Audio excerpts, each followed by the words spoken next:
ओम नमो भगवते वासुदेवाय। प्रथम स्कंद 10वां अध्याय। श्री कृष्ण का द्वारका गमन। शौनक जी ने पूछा, धार्मिक शिरोमणि महाराज युधिष्ठिर ने अपनी पैतृक संपत्ति को हड़प जाने के इच्छुक आतताइयों का नाश करके अपने भाइयों के साथ किस प्रकार से राज्य शासन किया और कौन कौन से काम किए, क्योंकि भोगों में तो इनकी प्रवृत्ति थी ही नहीं। सूत जी कहते हैं, संपूर्ण सृष्टि को उज्जीवित करने वाले भगवान श्री हरि परस्पर की कलह अग्नि से दग्ध कुरु वंश को पुनः अंकुरित कर और युधिष्ठिर को उनके राज्य सिंहासन पर बैठाकर बहुत खुश हुए। भीष्म पितामह और भगवान श्री कृष्ण के उपदेशों के श्रवण से उनके अंतःकरण में विज्ञान का उदय हुआ और भ्रांति मिट गई।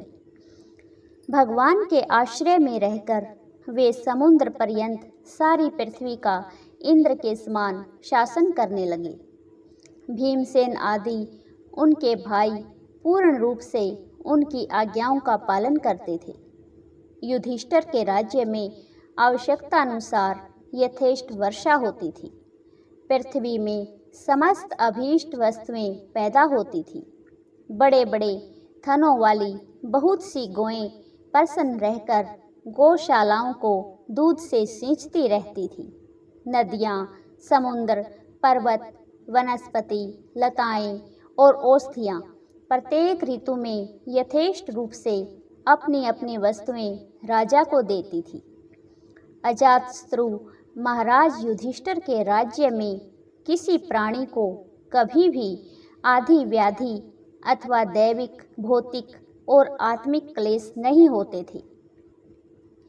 अपने बंधुओं का शोक मिटाने के लिए और अपनी बहन सुभद्रा की प्रसन्नता के लिए भगवान श्री कृष्ण कई महीनों तक हस्तिनापुर में ही रहे। फिर जब उन्होंने राजा युधिष्ठिर से द्वारका जाने की अनुमति मांगी, तब राजा ने उन्हें अपने हृदय से लगाकर स्वीकृति दे दी। भगवान उनको प्रणाम करके रथ पर सवार हुए। कुछ लोगों ने उनका आलिंगन किया और कुछ ने प्रणाम। उस समय सुभद्रा, द्रौपदी, कुंती, उत्तरा, गांधारी, धृतराष्ट्र, कृपाचार्य, नकुल, सहदेव, भीमसेन, धौम्य और सत्यवती आदि सब मूर्छित से हो गए। वे सांगुपाणी श्री कृष्ण का विरह नहीं सह सके।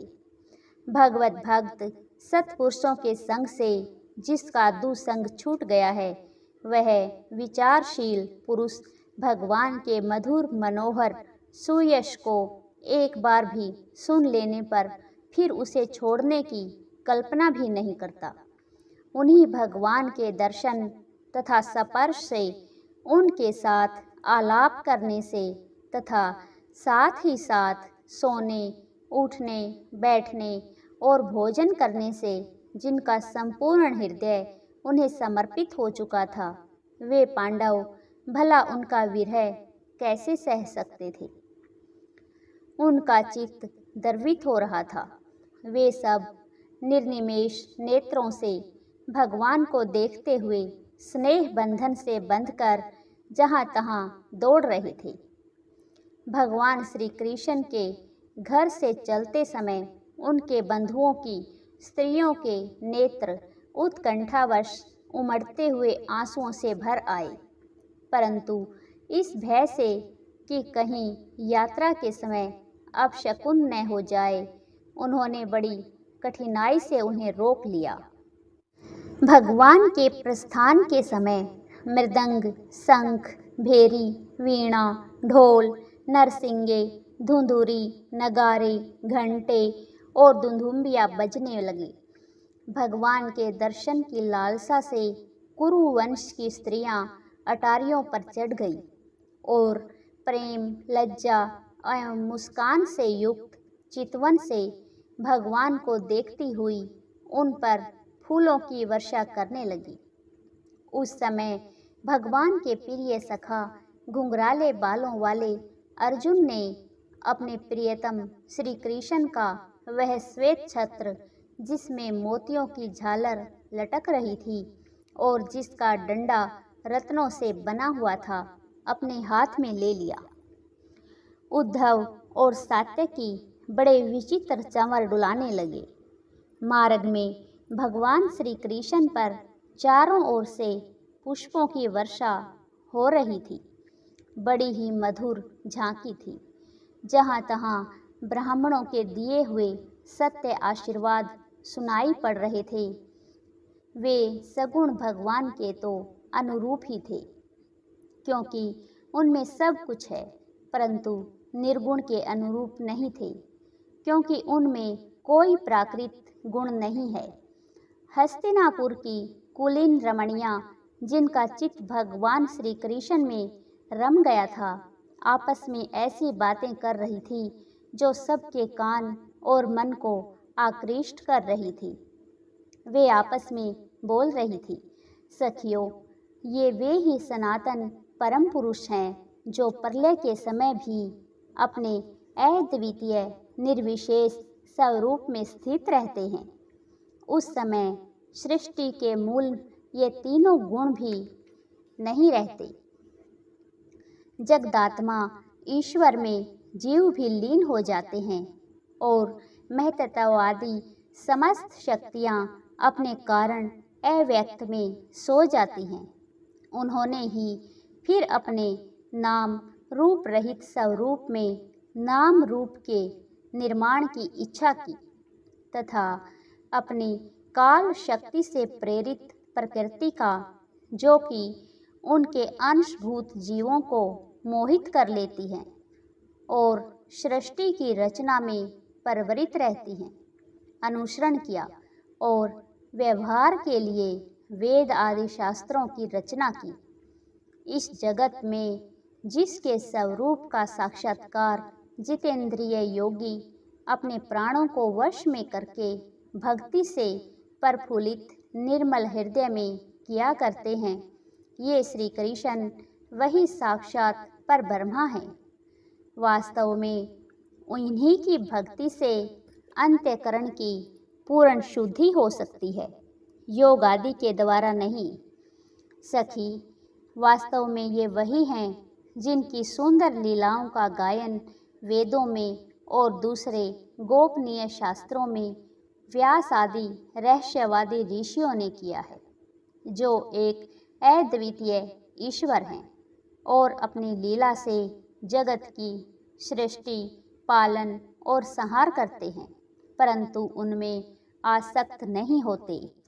जब तामसी बुद्धि वाले राजा अधर्म से अपना पेट पालने लगते हैं, तब ये ही सतव गुण को स्वीकार कर ऐश्वर्य, सत्य, रीत, दया और यश प्रकट करते और संसार के कल्याण के लिए युग युग में अनेकों अवतार धारण करते हैं। अहो, यह यदुवंश परम प्रशंसनीय है, क्योंकि लक्ष्मीपति पुरुषोत्तम श्री कृष्ण ने जन्म ग्रहण करके इस वंश को सम्मानित किया है। वह पवित्र मधुवन भी अत्यंत धन्य है, जिसे इन्होंने अपने शैशव एवं किशोरावस्था में घूम फिरकर सुशोभित किया है। बड़े हर्ष की बात है कि द्वारका ने स्वर्ग के यश का तिरस्कार करके पृथ्वी के पवित्र यश को बढ़ाया है। क्यों न हो, वहाँ की प्रजा अपने स्वामी भगवान श्री कृष्ण को, जो बड़े प्रेम से मंद मंद मुस्कुराते हुए उन्हें कृपा दृष्टि से देखते हैं, निरंतर निहारती रहती है।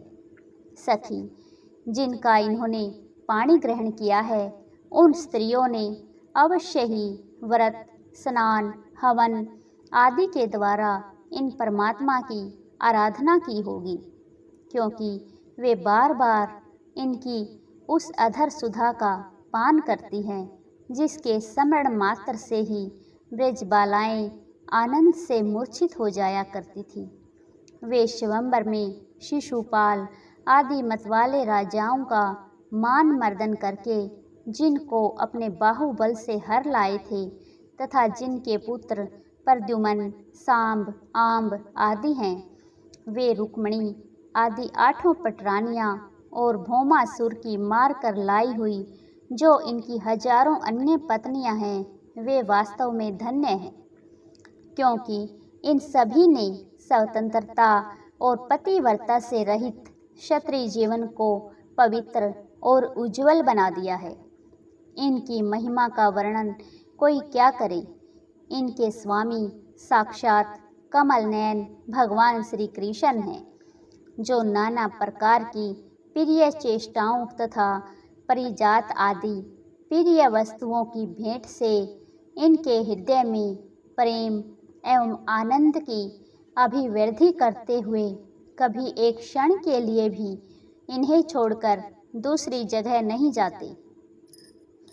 हस्तिनापुर की स्त्रियां इस प्रकार बातचीत कर ही रही थी कि भगवान श्री कृष्ण मंद मुस्कान और प्रेम पूर्ण चितवन से उनका अभिनंदन करते हुए वहां से विदा हो गई। अजात शत्रु युधिष्ठिर ने भगवान श्री कृष्ण की रक्षा के लिए हाथी, घोड़े, रथ और पैदल सेना उनके साथ कर दी। उन्हें स्नेहवश यह शंका हो आई थी कि कहीं रास्ते में शत्रु इन पर आक्रमण न कर दें।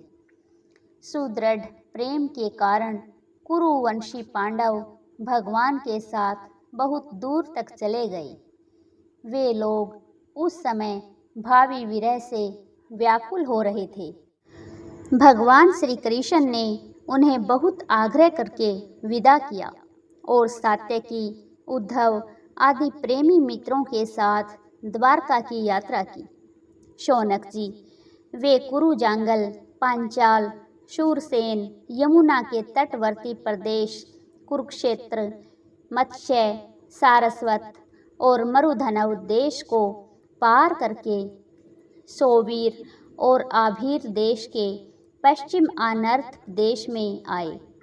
उस समय अधिक चलने के कारण भगवान के रथ के घोड़े कुछ थक से गए थे। मार्ग में स्थान स्थान पर लोग उपहार आदि के द्वारा भगवान का सम्मान करते। सायंकाल होने पर वे रथ पर से भूमि पर उतर आते और जलाशय पर जाकर संध्या वंदन करते। यह उनकी नित्यचर्या थी। जय श्री कृष्ण।